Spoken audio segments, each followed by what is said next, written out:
I'm Jennings with the University of Illinois Extension, and I work in Boone, DeKalb, and Old counties with the 4-H program. We are on probably what's going to be our last module for our chick embryology program because we have baby chicks. We had a very good hatch. Out of 24 eggs, 22 of them did hatch, and we have a nice variety of healthy, happy baby chicks. They are eating very well. They're making lots of dust and mess because they are eating and drinking and pooping. So they are happy, but it is going to be time for them to go to the farm here and come tomorrow. So our baby chicks seem to be doing very well. We are going to talk a little bit in a few minutes about how we might sex a baby chick at this age level because it's not an easy thing to do, and we're going to show you some tips and tricks that maybe will help us to ID them as far as whether they're boys or girls. And it's really one of those things that it's not a simple task, that lots of people have to go to a special school in order to learn how to sex baby chicks. But we're going to show you how we might be able to identify boys or girls based on their wing feathers. So when we talk about sexing our baby chicks, it's not an easy task to do, but sometimes we can tell by when they start getting their adult feathers. So right now I have two baby chicks. They are pretty much identical other than when we look at their wing feathers. So the one in my left, you can see, has longer primary wing feathers right through here, while the one on my right has much shorter wing feathers. What that tells me is that there's a good chance that this one on my left is actually a female, where this one on my right is actually a male, because the females tend to get longer primary feathers than the males. So at this point in time, without seeing their combs or actually being able to sex ID them, I would tend to say that this is my female and this is my male. So sometimes you may be curious as to why didn't those last few eggs hatch. So in our case, we candled our eggs ahead of time, but depending on the age of the students you might be working with, one of the other things you could consider doing is actually cracking the eggs open. So some of the older grades, it might be a nice way to see like how far did they get before they didn't make it any farther. So sometimes we may discover like a chick develops almost all the way and then just stops. And that's just part of nature. We don't really know why it happens necessarily. There are a variety of different things that take place. It is a science, and so when we look at incubation, we're always very happy when we have a good hatch, but know that there may be some other things that are playing factors into what might make for a poor hatch.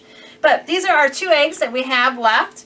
We're going to go ahead and crack them open just to see like where they are and to prove for sure that they are indeed infertile.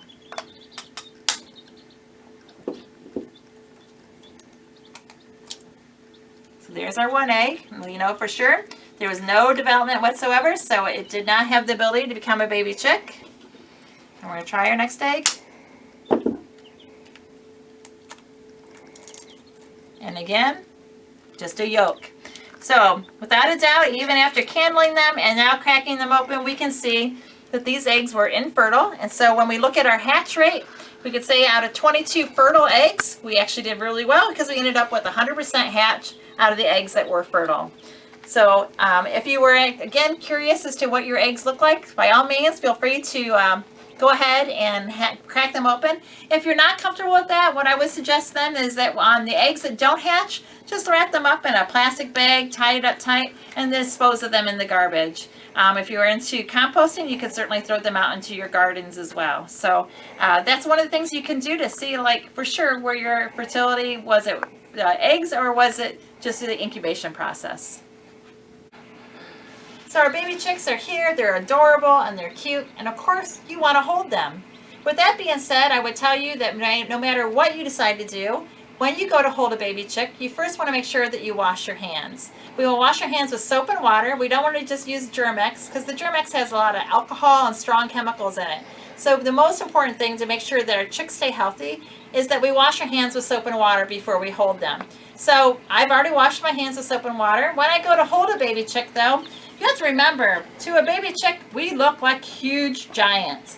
So we want to make sure, first of all, that we go into the brooder and gently pick up a chick. We want to put one hand underneath and one hand over the top. Baby chicks are not the smartest animals around, so sometimes they think they can fly. They cannot fly.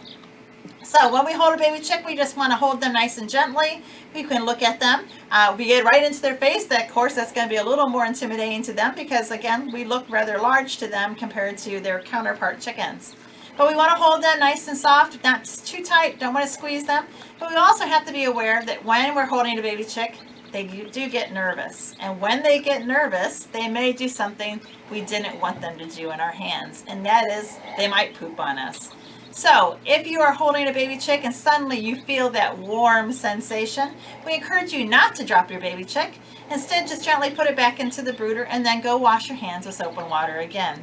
Baby chicks don't know anything about bathrooms. They don't know any different from one end of their brooder to the other as far as where they should go to poop or pee. So when we hold a baby chick, we're just going to hold them nice and gently. They're not going to peck our hands. They're just going to kind of observe it. In some cases, they may even fall asleep in your hands because they get so comfortable and they're nice and toasty.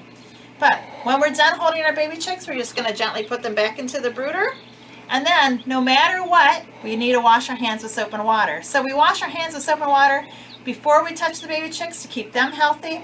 And we always wash our hands afterwards to keep ourselves healthy. So again, soap and water, nice and warm water, and make sure we clean up our hands so that we stay healthy during this time as well.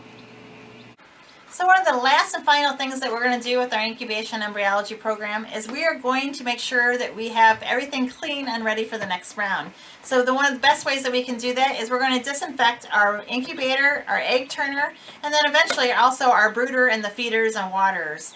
And the best way to do that is to use 1 part bleach to 2 parts water. So if you have a sink big enough, that would be ideal to use to kind of get everything all cleaned up and ready to go. If you notice when our chicks were hatching, they make kind of a mess inside our incubator. So we really want to make sure that we get rid of all that poop and eggshells and everything else that's inside our incubator and ready to go. And just a nice light cloth wipe of the egg turner will work. That didn't get too messy or dirty while they were in there, but it's still nice to disinfect it from the eggs from the previous hatch. With our lid, we're not going to submerge our lid, but what we're going to do is take our wet cloth and wipe all in the inside because we really don't want to get our motor wet. We want to make sure that we stay clear of that, but yet we want to make sure we get off all that dust and particles left over from the hatching. So if you did do a hatch in your incubator, you're going to notice that there's a lot of things happening inside your incubator during that hatching time. So we want to make sure that everything is nice and clean and sterile and ready for the next hatch. And so it's better to do it now than it is to wait later and let that stuff sit there inside your incubator for a period of time. So we hope that you learned a lot from this incubation embryology series, and that in the future, if you haven't had an opportunity to hatch eggs at your classroom or at home, that you'll consider doing that and take some of our tips and words of wisdom to assist you in having a successful hatch. So have a good rest of the spring. We'll see you all later.